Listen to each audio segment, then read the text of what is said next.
Welcome back everyone. In this lecture we're going to be looking at measuring resistors with a multimeter. Now we've done a lot of circuit calculations, we've learnt about what resistance is, we've learnt about current, we've learnt about voltage, but now let's start to look at something a bit more practical, and that is using some equipment and actual resistors. So I have here a few different multimeters. Now I'll show you all of these, and then basically from then on I'll just be using this particular one. So let's get into measuring resistances with a multimeter.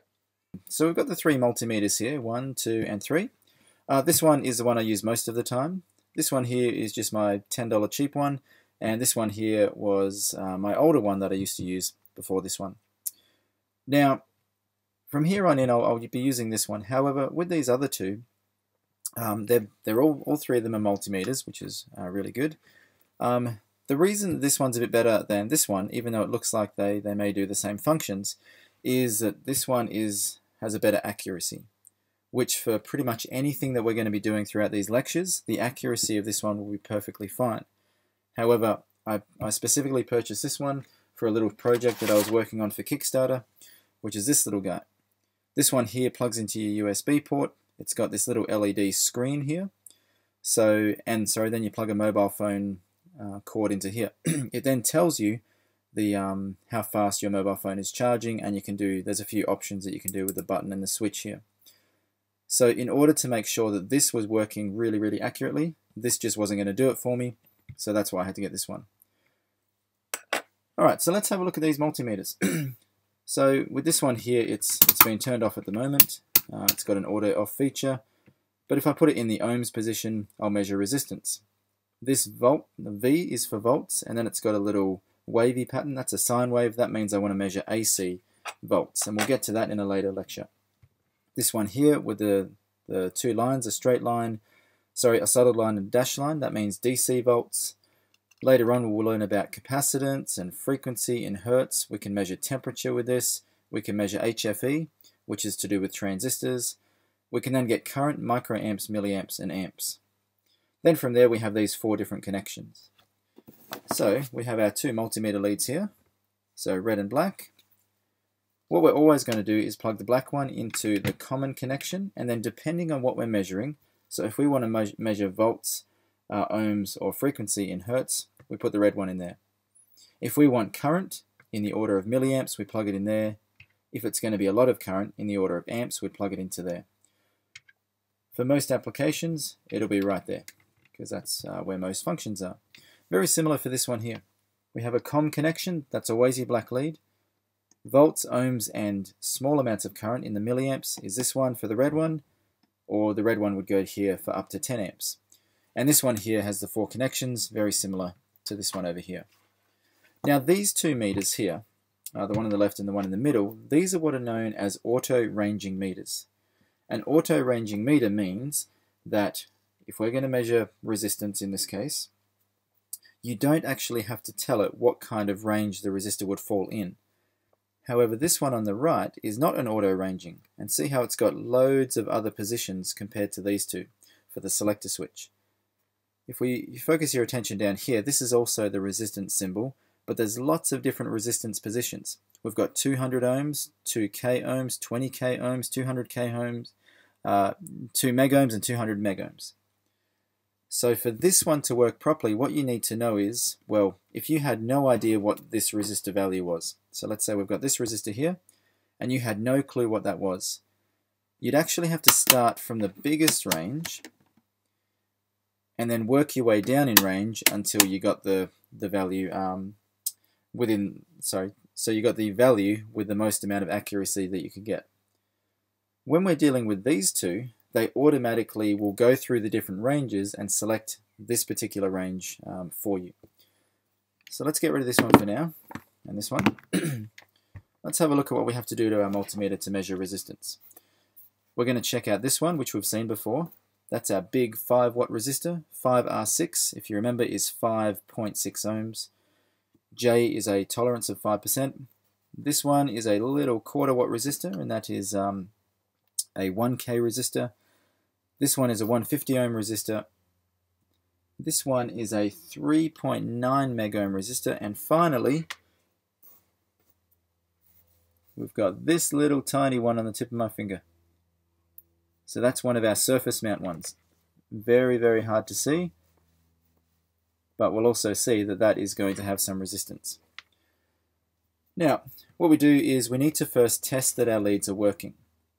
You'll notice at the moment my leads are connected, so the black to COM, the red one to the volts, ohms, and frequency. I've then put my selector switch to ohms because I want to measure ohms. This is actually what you do before using a multimeter to check that everything's working. At the moment it says OL. That means out of limits. The resistance between these two leads here is an open circuit because it's just got an air gap between them. There's nothing connecting them. And that basically means that the resistance is infinite. The resistance is so high that this multimeter cannot measure it, and it's saying, well, it's out of my limits, I cannot read that resistance. If we connect them together, we should have 0 ohms. Or thereabouts. So in this case, we're getting 0.3 or 0.2, depending on how shaky my hands are. So basically, that's telling me the leads are disconnected, it's out of limits, which it should be because it's open circuit. We connect them together. That's what we call a short circuit. They should be 0 ohms, but generally we are going to have some resistance because there will be some resistance in these wires connecting them, and there'll also be some resistance in the connections within the multimeter. If you were to connect them, and let's just pretend that I've connected the leads together, and it still says OL when you do that, that means it's still out of limits. Therefore, you've most probably got a broken lead, so the wires inside have come disconnected, or you may have a problem with your connections down here. Because there's no point in using your multimeter if you know the leads aren't actually working. So in this case, mine are good because I connect them together and it says, yep, it's pretty much 0 ohms. Okay, next thing to do is have a look at this resistor here. It is 5.6 ohms and it's got a tolerance of J, which means plus or minus 5%. Let's see what we actually get.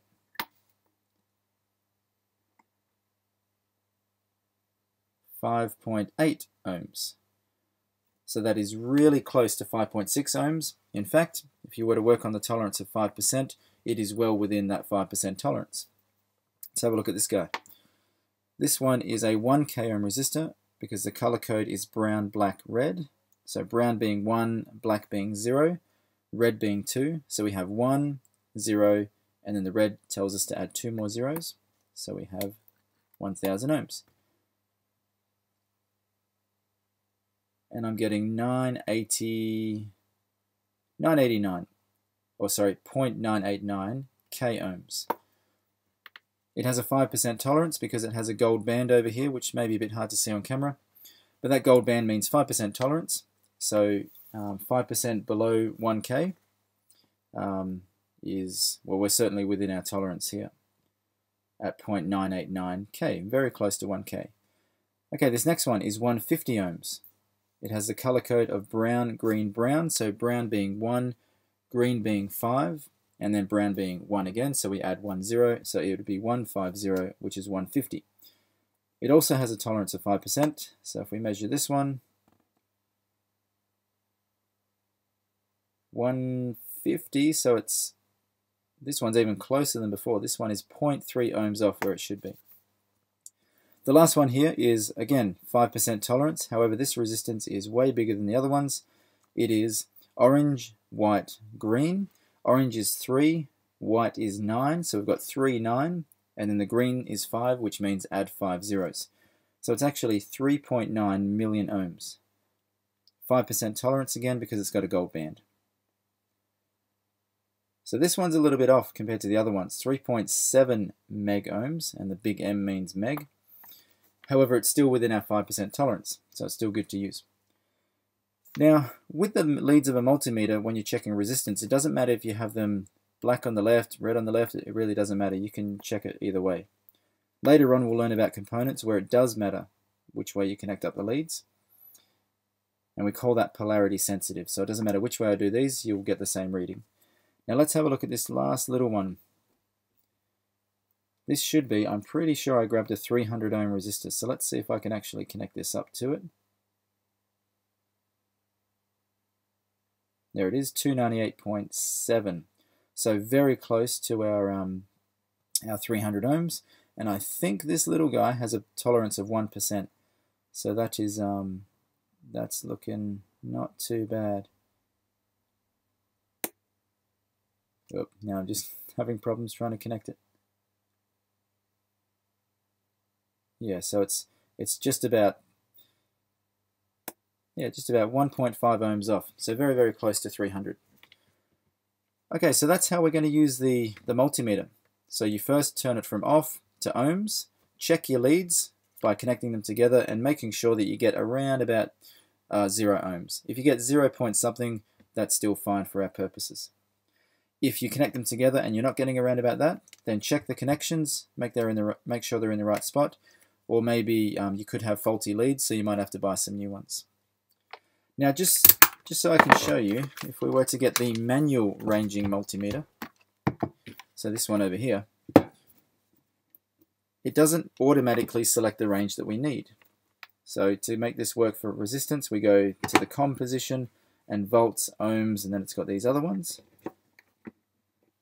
I'm going to check the leads. So again, leads look pretty good. However, this time I should be checking the leads with this set to the lowest range because I know the leads should be a very low value. Okay, so this is coming up at 1.5 ohms. So I think I might have a bit of a bad connection in one of these because it's coming up at a higher resistance. So I'll try to connect them together. And then, yeah, so if I wobble this, I've got a bit of a bad connection in here. So maybe I should get that looked at. Now, if we have a look at this 3.9 meg resistor, and this is at the 200 ohm setting, basically this is telling me at this setting, you cannot measure anything greater than 200 ohms. So if I try and measure 3.9 million ohms on that setting, the display doesn't change. And by the way, for this multimeter, instead of saying OL, it just gives you that 1 with nothing and a dot to tell you that it can't read that much resistance. At 200 ohm setting, I cannot measure a 3.9 mega ohm resistor. However, if I were to get a 150 ohm resistor, it can measure it because 150 ohms comes under that 200. What about if I went to 200k? Could that measure 3.9 meg? No, it certainly cannot because 3.9 meg is above 200k. 2 meg, it still wouldn't work. We must go all the way to the 200 meg setting in order to be able to measure this particular resistor. And in fact, it is way off. It's supposed to be 3.9. So, okay, this must really be having an effect with my dodgy connection in here. Or perhaps I've got this low battery symbol, so it could be that those batteries are having an effect on how this resistor actually comes through.